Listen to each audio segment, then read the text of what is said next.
Number 2. Mall Encounter. Woman at the mall, let's not meet. This happened a while back at one of the bigger local malls in Georgia. I was 19 at the time, but like my sister and cousin, I've always looked significantly younger than my actual age. My sister was 12 and my female cousin was 16. To anyone glancing at us, we probably looked like 3 teenagers out shopping together, none of us appearing to be over 18. That detail ended up mattering more than I could have imagined. We were just wandering around, window shopping, grabbing snacks, and enjoying a regular day as a family. The mall wasn't overly crowded, but it had the usual weekend foot traffic. We were walking through one of the main corridors when this woman suddenly approached us. She looked disheveled, messy hair, clothes that had clearly been worn for a while, and an anxious, almost desperate energy about her. She was probably in her 40s or 50s. She zeroed in on me immediately and asked if she could borrow my phone.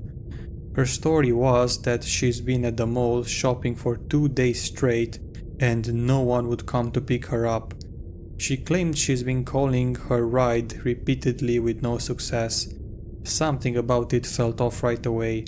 The way her eyes darted around and how intensely she focused on us. But she seemed genuinely distressed, and I didn't want to be the kind of person who ignores someone in need. Against my better judgment, I handed her the phone.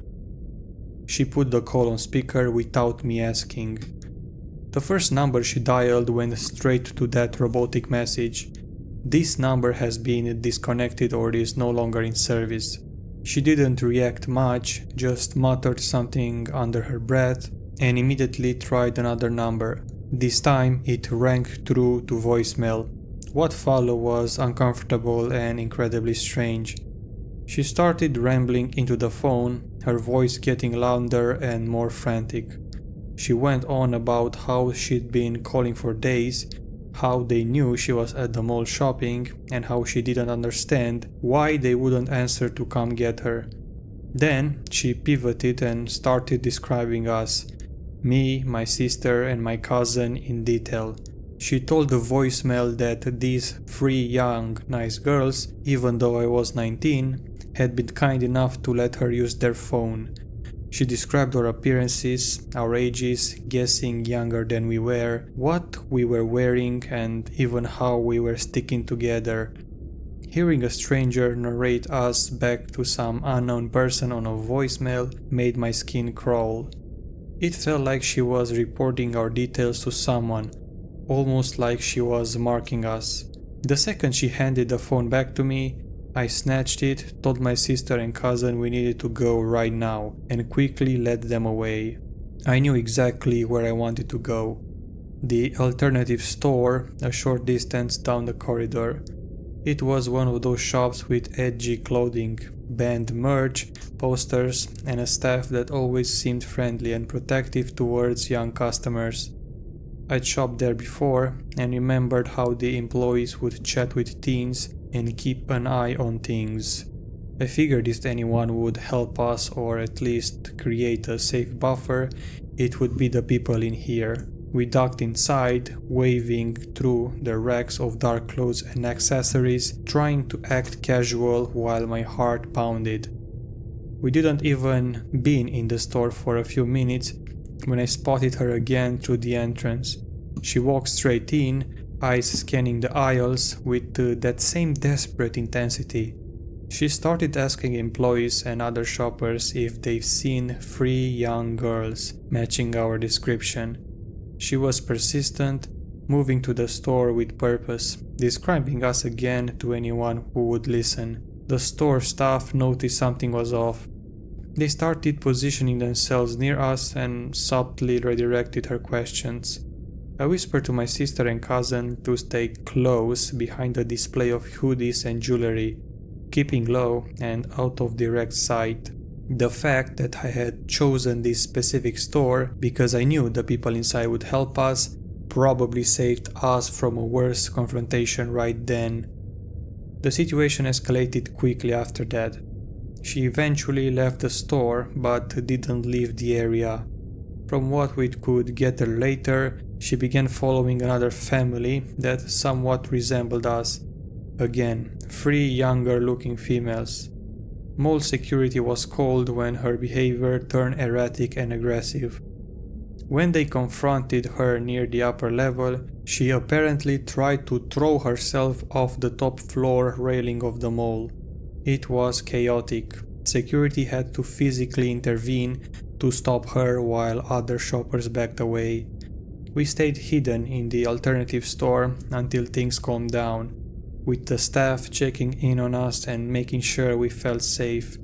Once the immediate threat passed, we got out of the mall as fast as possible, sticking close together and constantly looking over our shoulders. I still don't know what her actual intentions were. The disconnecting number, the rambling voicemail where she described us in detail, the way she fixated on following us, and then latching onto another similar group.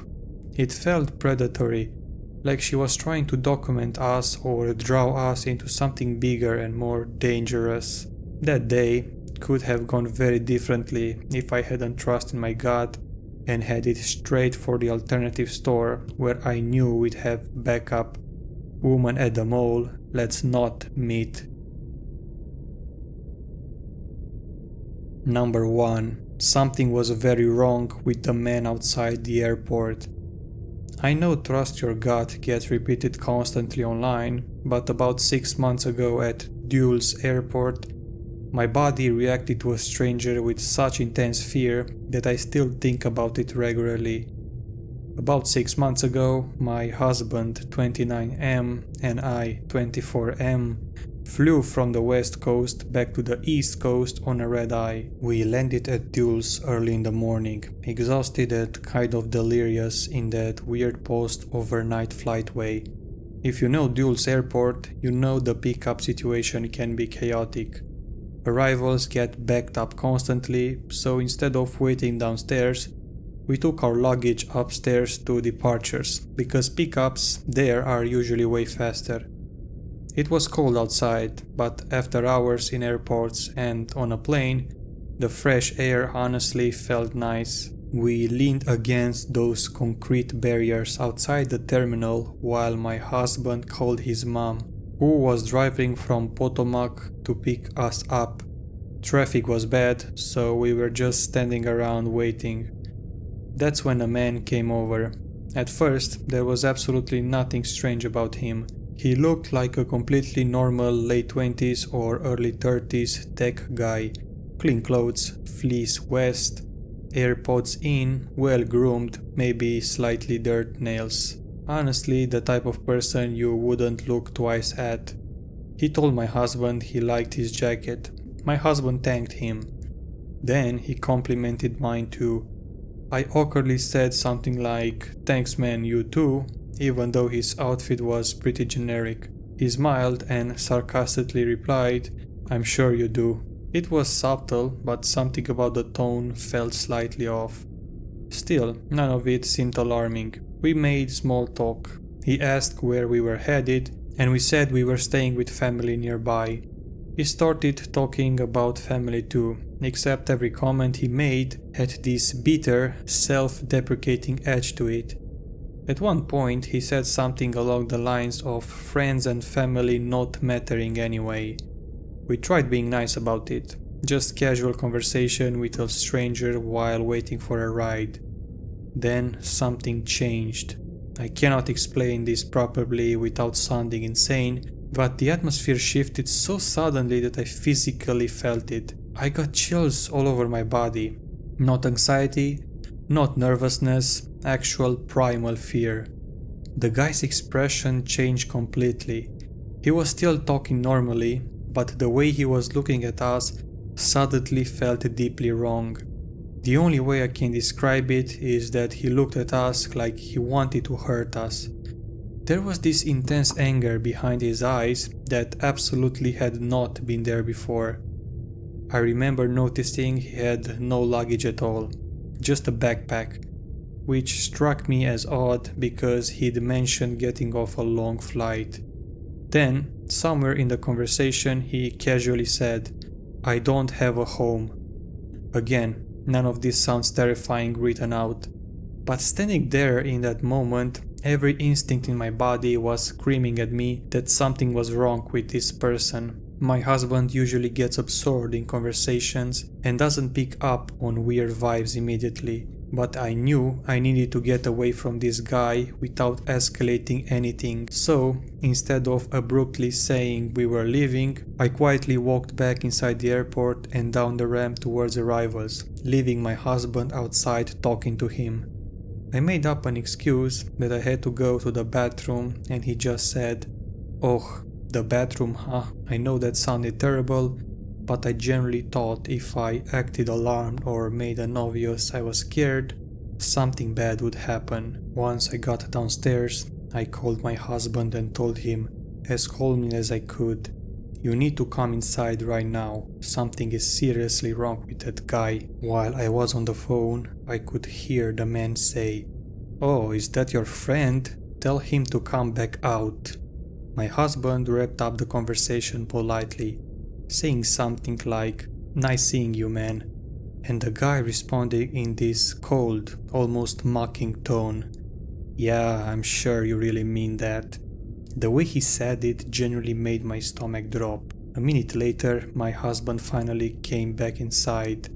The second I saw him walk around the corner, I felt relief wash over me. Before I could even explain myself properly, he immediately said, "No, I get it. That felt really fucking scary." That was the moment I knew I wasn't imagining it. We waited inside until my husband's mom arrived. The second we got into the car, she started asking how we were, excited to see us after we'd been away for a while. And honestly, I was relieved to see her too. Not just because we haven't seen her in some time, but because it genuinely felt like she had unknowingly pulled us out of something awful.